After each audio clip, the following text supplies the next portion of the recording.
Jemaah sekalian, masih ada waktu. Dan dengarkan ceramah yang terjadi adalah guru kita Kiai Haji Iwan Setiawan kepada yang Sallallahu alaihi Muhammad.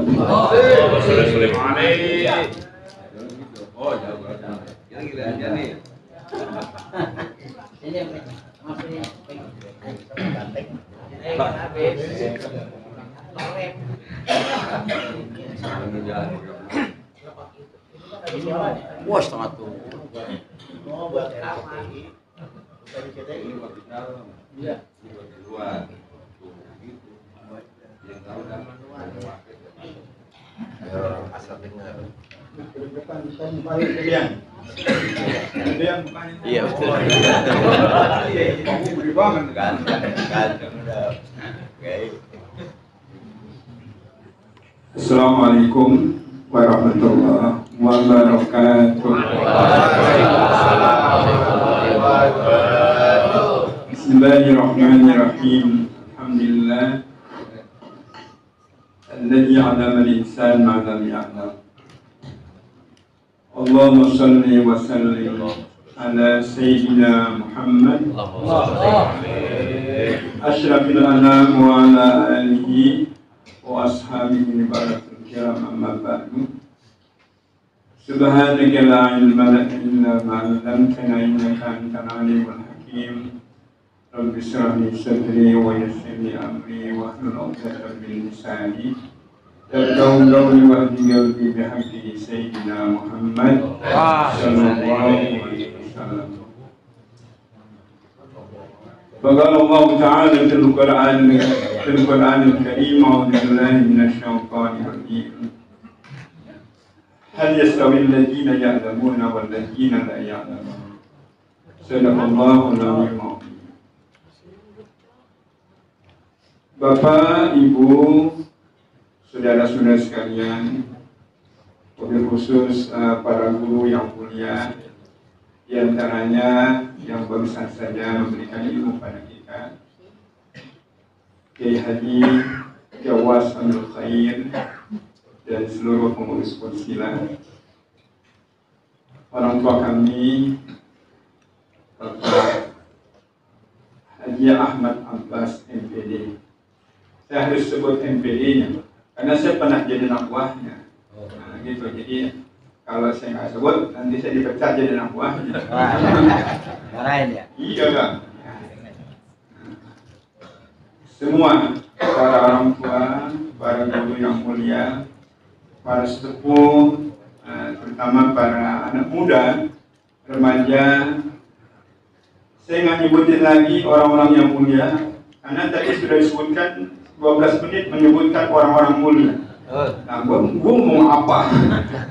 Ya, jadi insya Allah semua yang hadir di sini, yang depan, di belakang, semua sama. Kita sedang dimuliakan Allah. Amin.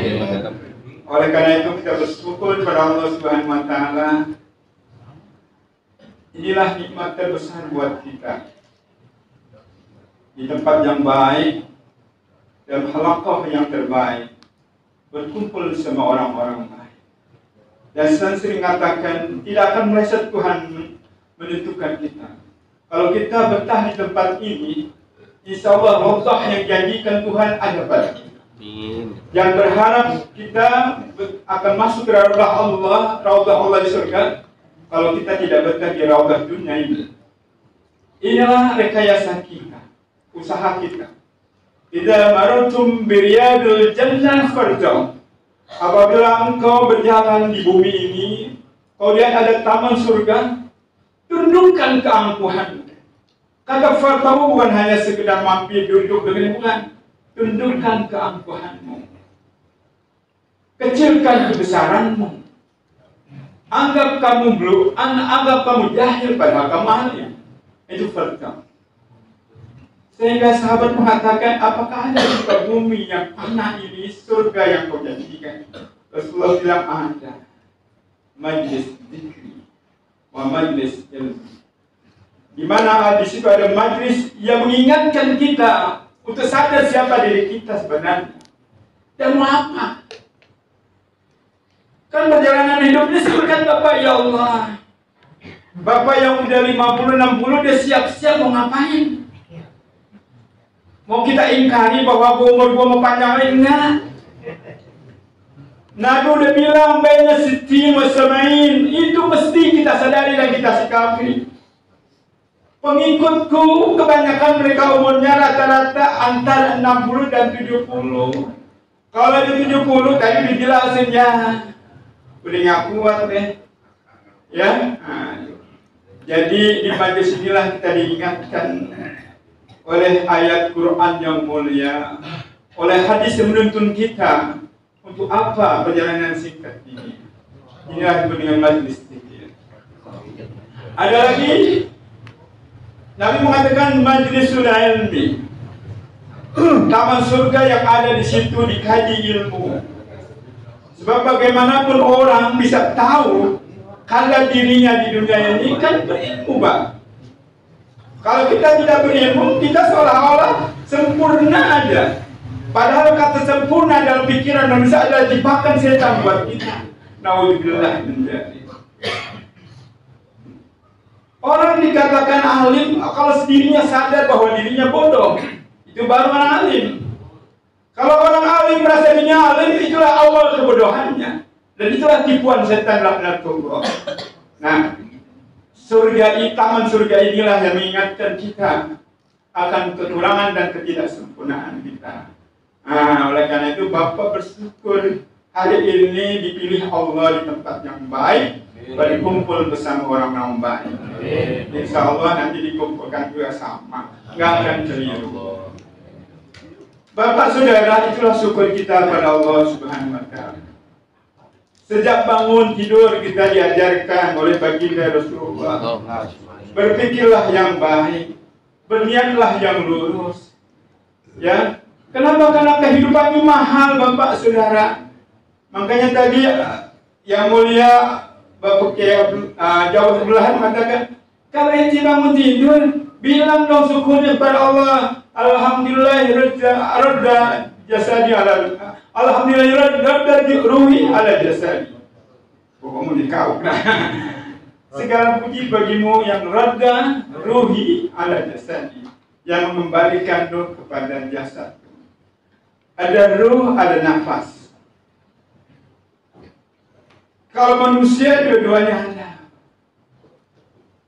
Kenapa disebut ruhi? Karena itulah yang menghubungkan kita dengan Tuhan. Bapak bisa bilang alhamdulillah karena kesambungan ruh. Bapak bisa semangat karena ada nafs. Tapi ingat, dua anugerah Tuhan ini mesti hati-hati. Kalau ruh tidak diisi bahaya, maka dia tidak akan mesra bersama Allah. Yang disebut ala bizikrillahi tatma'innul qulub. Karena dari ruh yang hidup baru menghasilkan nafas yang sempurna, jiwa yang sempurna, Pak. Tapi ingat, ruh itu kembali pada asalnya.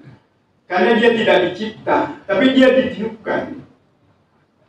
Pak Iwan ngomong sembarang, enggak, lu baca aja dalilnya. Wa nafakhtu min ruhi. Ku tiupkan dari ruhku kepada engkau, wahai Bani Adam, wahai manusia, sehingga engkau bersambung kepada aku.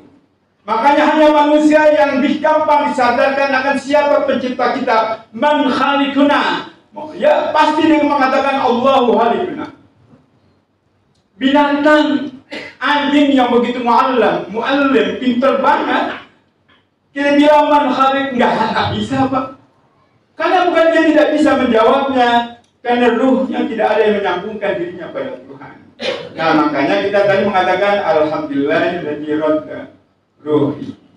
Segala puji bagimu ya Allah yang telah mengembalikan ruh itu kepada aku sehingga aku bersambung pada engkau. Nah, setelah itu kan baca ayat itu. Itu Bapak bisa lihat di dalam kitab Kasyifah Syajjah.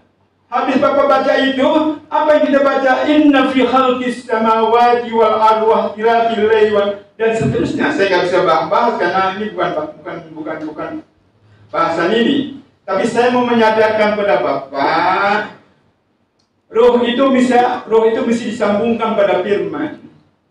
Makanya disebut sini walillahi mulkus samawati wal ardh. Wallahu ala kulli syai'in qadir. Inna fi khalqis samawati wal ardh. Hanya dengan itulah ruh disambungkan. Makanya setelah itu Bapak baca yang Bapak hafal diajarkan guru-guru kita. Alhamdulillahilladzi ahyana ba'dama matana wa ilaihi nusyur. Ini nafas. Bukan roh.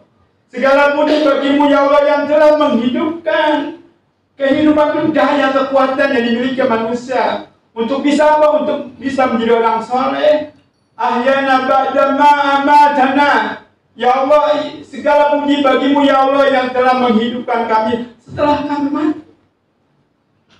Karena manusia yang tidur dianggap mati. Ya, jadi kesadaran manusia itulah yang diukur oleh Allah sebagai kehidupan. Ketika kita tidur kan hilang kehidupan. Nah, tapi jangan lupa bahwa perjalanan kita terbatas, makanya dikunci oleh kata wa ilaihi nusyur. Itulah kata kunci kita. Ingat bahwa kebangkitan dan bangun kita di dunia ini hanya sementara. Karena ada perjalanan yang panjang wa ilaihi nusyur. Itu yang kita takutkan. Bapak Saudara, bagaimana untuk mengisi rohani kita? Agar rohani kita kembali kepada Allah. Kita kan cuma intikhala minad dunya intikhala min daril faniyah ila daril baqiyah. Kita kan hanya berpindah. Siapa yang berpindahnya? Ruh. Pindah dari tempat yang fana ke tempat yang abadi. Itu urusan Allah. Tapi persoalannya, pertanggungjawabannya urusan kita, Pak. Maka rohani ini mesti diisi dengan zikir. Kalimat tauhid adalah untuk memperkuat rohani itu. Kalimat tauhid bisa hidup karena ilmu. Ilmu bisa hidup karena diamalkan. Amal bisa hidup karena ikhlas. Ikhlas mesti kita istiqomah. Baru roh itu akan jalan bersama dirinya dan pada Allah. Begitu Pak. Makanya ada orang berzikir, nikmatnya luar biasa. Karena itu. Karena bahaya manusia kalau tanpa ilmu. Nabi udah bilang kullun nas halikun. Manusia ini semua binasa. Illal alimun, kecuali mereka yang berilmu. Yang berilmu bisa masih binasa, kecuali mereka yang amilun, mereka yang mengamalkan ilmu biar hidup ilmu itu. Orang yang mengamalkan ilmu juga masih khawatir, masih binasa bila dia tidak ikhlas. Yang ikhlas pun masih khawatir, apakah keikhlasannya sampai dia akhir perjuangannya di dunia yang fana ini. Itu berat Pak perjalanan kita. Makanya saya ngomong kayak gini, tempat-tempat seperti inilah yang mesti kita jaga. Tempat inilah yang mesti kita luluskan kita, Pak. Ini tempat terbaik. Nggak boleh salah niat. Kalau salah niat, sayang Pak, ya Allah. Ma ubidallahu bisyai'in abdala minal fikhi biddin. Ya. Tidak ada yang terbaik dari penyembahan kita mengabdi pada Allah yang lebih hebat daripada orang yang paham akan ilmunya pada masalah agama, Pak. Orang luar biasa. Minal fikhi fiddin, orang yang paham dari agamanya, paham banget tentang agamanya. Pertanyaannya, orang yang agamanya gimana? Bukan orang yang sembahyang doang, Pak. Karena aspek agama itu luas. Makanya Abu Yatum menjelaskannya karena terbatas waktunya jadi lama itu. Ya. Karena tidak ada satu aspek pun yang tidak disentuh dalam Islam. Betul, Pak? Dari pagi aja Bapak sudah diislamkan. Berjalan diislamkan, makanya dilihat di situ dulu. Kalau Bapak sudah kayak gini, yang repot tuh setan, Pak. Kalau Bapak sudah istiqomah kayak gini, sudah nikmat, sudah ada gini, yang repot setan, Pak. Kenapa? La faqihun wahidun asyaddu ala syaitani min alfi abidin. Ini pernyataan Nabi, Pak. Satu saja orang alim dia berhasil keilmuannya, dia dapat ilmunya, dia paham akan agamanya, bikin susah setan, Pak. Daripada 1000 orang beribadah. Orang boleh bilang mengklaim dirinya soleh, silahkan. Kalau nggak berilmu, emang kata setan gue pikirin. Ini yang gue pikirin orang alim dari kampung ini. Kalau dia kata alim, hidup ilmunya, dia kasih penerangan kepada umat, habislah kita. Satu orang alim menjadi berbahaya buat setan. Nah, makanya saya katakan luruskan niat kita. Bikin ketar-ketir nih setan. Begitu ya, jangan sampai kita ngaji karena niatnya melenceng, setan ketawa, nggak berhasil kita, Pak. Lo ngapain ngaji Ustaz? Ngaji di Porsila? Gua nggak enak ketemu Ustaz Jawa, ditanyain dulu. Emang Ustaz Jawa yang punya surga? Bukan. Gua nggak enak ngaji Ihsan, habis Ihsan ketemu, lu nggak pernah hadir di Porsila. Emang ngaji Ihsan yang punya keridhaan? Enggak. Wal yuhsinin niyah. Hendaklah manusia itu meluruskan niat kita. Supaya, saya ngomong kayak gini keras, kita mau selamat semua, Pak. Saya mau selamat, Bapak juga mau selamat, guru-guru yang mulia juga mau selamat. Ya, makanya istiqomahlah seperti ini. Bapak Saudara, kembali lagi ke akar masalah kita. Kita adalah orang mulia. Diakui atau tidak diakui Bapak orang mulia. Di mana tidak mulia? Kata Aisyah radhiyallahu, ya, man salaka, man 'allama, man kholi, banyak prakteknya ya. Liyata'allama al-ilma ghufira lahu qabla al-yakhtu. Kalau bahasa kitanya, siapa orang yang berjalan di atas muka bumi tujuannya cuma satu, biar bertambah ilmu. Maka pada saat itulah ghufira lahu qabla al-yakhtu. Mantap, Pak. Dia sudah terampuni sebelum dia melangkah, ampunan udah ada nak buat dirinya. Bahkan di dalam kitab Tanbihul Ghafilin, ketika dia keluar rumah, malaikat itu berebut dampingin kita, Pak. Dampingin terus, dampingin. Gue yang dampingin, katanya, gue yang dampingin, ini orang mulia. Kharaja yakhruju min baitihi hatta yarji'a ila baiti. Luar biasa. Malaikat berebut nganterin kita, Pak, ke satu majelis ilmu. Dari mulai rumahnya sampai kembali, Pak. Kenapa? Saking mulianya. Inilah min ahlul khair, orang yang terbaik fil ardi, di atas muka bumi. Itu bayang, Bapak, itu satu kemuliaan kita. Kemudian satu lagi kita tutup ya, karena saya khawatir dicoret-coret bentar. Ya, saya khawatir jelek-jelek. Ya, rakatani minal alim, afdhalu min ghairil alim. Ini mesti diakui, Pak. Bapak nggak boleh tersinggung. 2 rakaat orang alim beribadah itu lebih afdal, bahkan min sab'ina darajatan min ghairi alimin, dibandingkan orang yang tidak alim. Orang alim beribadah 2 rakaat itu lebih lintasan pahalanya 70 kali orang biasa, Pak. Makanya mengapa orang alim dihormati? Karena itu kemuliaannya. Ilmunya mahal, keselamatannya dinanti. Apalagi nanti di akhirat, Pak, ya Allah. Kalau ahli ibadah kan cuma dibilang, ya ibadi, udhul wa tan'am bi ibadatik. Kan cuma segitu Tuhan bilang. Kalau kita posisi kita min ahli ibadah, ilmunya kita pas-pasan, Tuhan cuma bilang ini, udhul bi jannati wa tan'am bi ibadatik. Masuk ke dalam surgaku, lo nikmatin hasil ibadah lo. Selesai. Tapi kalau orang alim yang dipanggil subhanallah, ya kibhuna, bahasanya beda, Pak. Hai orang alim, berhentilah engkau di hadapan aku, buat syafaat. Kau bela siapa yang kau harus bela. Itulah mengapa Bapak Saudara, saya berkali-kali katakan, para alim ulama ini salah satu orang yang akan membela Bapak. Kalau Bapak ngaji. Kalau ngaji sebulan sekali, kalau ngaji setahun sekali, remeng nih nggak jelas. Pertanyaannya, kan Pak Iwan emang tuh guru kenal sama kita? Oh, daya ingat ruhani lebih tajam daripada daya ingat panca indera yang dibekali Tuhan sekarang. Hari ini saya tidak ingat nama Bapak semuanya, tapi Allah, Masya Allah Subhanahu Wa Taala, ketika jasad dilepas, ruh itu menjadi badan kembali, teringatlah siapa dia, siapa dia, siapa dia. Itulah mengapa orang-orang dulu kalau ngaji main depan-depanan, Ya, harapannya nanti satu saat aku di padang mahsyar, guru tahu siapa saya. Amin. Tuh gitu Pak. Bukan berarti Bapak yang di belakang nggak mudah, enggak juga. Tapi orang dulu, saya mengatakan orang dulu ya.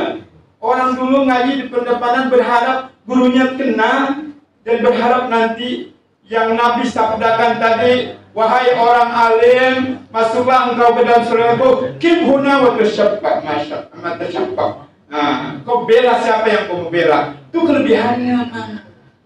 Kelimpahan ibadahnya 70 kali orang biasa, syafaatnya dinantikan oleh murid-muridnya.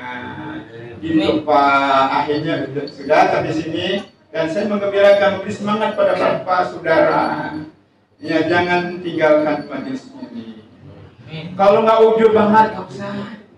Kalau soal teman mau datang, bilang aja, entah datangnya jam 8, apa susahnya sih? Ji, gue mau datang nih, jam 5. Bentar. Gue ada di surga, lo jangan ganggu. Itu apa? Ji, gue mau bayar utang kecil. Lo nggak bayar, gue tuntut di akhirat tuh. Apalagi persoalan janda nomor 17 kan. Dia udah WA-an tuh janda sebelah tuh. Dia mau olahraga tuh di Monas. Dia udah WA-an, janda yang lebih dari Allah ada 1000 tuh gitu. Sombong abang, orang yang ini emang orang mulia Pak. Sombong kepada maksiat kan gak apa-apa Pak. Ya, ada orang maksiat, kita tahajud sombong orang maksiat kan gak apa-apa. Nih orang soleh, apa tuh? Emang gua soleh? Lu sembahyang kagak? Gak begitu. Nah, Bapak Saudara, kalau persoalan kecil nggak usah. Kalau persoalan perempuan, persoalan dunia, udah.